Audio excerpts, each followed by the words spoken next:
বিবাহ সন্ধ্যাবেলা রেডি তো হয়ে গিয়েছি, কিন্তু কোথায় যাব সেটা কিন্তু কোনো প্ল্যানিং করিনি। যাই হোক, রেডি হয়ে তিনজনে মিলে তো বেরিয়ে পড়লাম। রাস্তায় যেতে যেতে ভাবলাম আমার শাখাটা বেড়ে গেছে, তাহলে একটু মার্কেটের দিকে গিয়ে শাখাই পরে নিব। আর ভাবলাম আইব্রোটা অনেকদিন ধরে করা হয় না, তাহলে ভ্রু প্লাক করে নিব। কিন্তু মেলার সামনে দিয়ে যেতেই মিহুর তখন যে মেলাতেই ঢুকবে। চলো আর কি, সবকিছু বাদ দিয়ে আবার সেই মেলাতেই ঢুকে গেলাম। নমস্কার, আমি শ্রেয়া।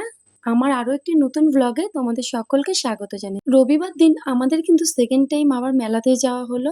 এদিন মেলাতে গিয়ে কিন্তু কোনো দোকান পাশারের দিকে আগে না গিয়ে চলে গিয়েছিলাম সোজা সেই রাইড গুলোর দিকে। মিহু তো প্রত্যেকবারের মতন সেই একই ব্যাপার, ও গেলে পরে এই যে গাড়িগুলোর মধ্যেই চড়ে। তাছাড়া অন্য কিছুতে কিন্তু ও কোনো সময়ের জন্য উঠতে চায় না, ও একটু ভয়ই পায়। কিন্তু মিহু একটা জিনিসের এবার জেদ করেছিল জলপরি দেখার জন্য, আর যেটা ওর বাবা একদমই পছন্দ করে না। এই কারণে কিন্তু সেদিনও আমাদের জলপরি দেখা হয়নি, আর প্রথম দিনও আমরা দেখিনি জলপরি। এরপর অন্যান্য দোকানের দিকে গিয়ে মিহুর জন্য একটা খেলনা কিনে দেওয়ার পরে কিন্তু ও জলপরীর কথাটা একদম ভুলে গিয়েছিল। এই জায়গাটা দেখো, আমি কিন্তু এখানে জয়কে একটু বলছিলাম আমাদের দুজনে একটু ফটো তুলে দাও, তো ও আবার ভিডিও করে দিয়েছে। এরপর আমরা কিন্তু সোজা চলে গেলাম ফুচকার দোকানে, গিয়ে শুনলাম 20 টাকার 6টা ফুচকা। তো আমি 20 টাকারই খেয়েছি, যেহেতু মেলার ভিতরে আমি কিন্তু আর বেশি খাইনি, পরিমাণে একটু কম দিচ্ছিল সেই কারণে। তারপর আমরা কিন্তু চলে গেলাম এখানে কানের দোকানে। মেন আমি কানেরই কিনেছি। আমি এখান থেকে 4টা কানের কিনেছি, আর কানেরগুলো আমার ভীষণই ভালো লেগেছে। তবে আমি সেগুলো ভিডিও করতে পারিনি। আর তারপর এখানে মিহুর জন্য একটা কিনে নিয়েছিলাম এই পাম্প দেওয়া পুতুলগুলো।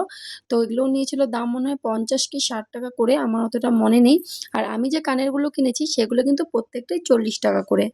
আমি কিন্তু মেলার থেকে সেরকম কোনো জিনিস কিনি না, তবে এবার গিয়ে বেশ কয়েকটা জিনিস কিনেছি। আর এই কানেরের কথা যে বললাম, কানেরটা আমি প্রত্যেক বছরই কিন্তু কিনে থাকি 40 টাকা, 50 টাকা, 20 টাকা, 60 টাকা, 10 টাকা, যাই থাকুক না কেন কানেরগুলো একটু কমের মধ্যে ভালোই থাকে। আর এই যে কাপ প্লেটের দোকানটা দেখছো, এখানে বেশ অনেকক্ষণই ছিলাম। এখান থেকে আমি 4টে প্লেট নিয়েছি, কারণ বেশ কিছুদিন আগে আমার হাত থেকে 2টো প্লেট কিন্তু ভেঙে গেছে সেই কারণেই। আর এইদিকে দেখো, মিহু তো একটুও থাকতে দিচ্ছে না, ভীষণ কান্নাকাটি করছিল। ও এখানে কান্নাকাটির কারণ হলো বাবলস নিবে। তারপর ওর বাবা গিয়ে একটা বাবলস গান ওকে কিনে দিল।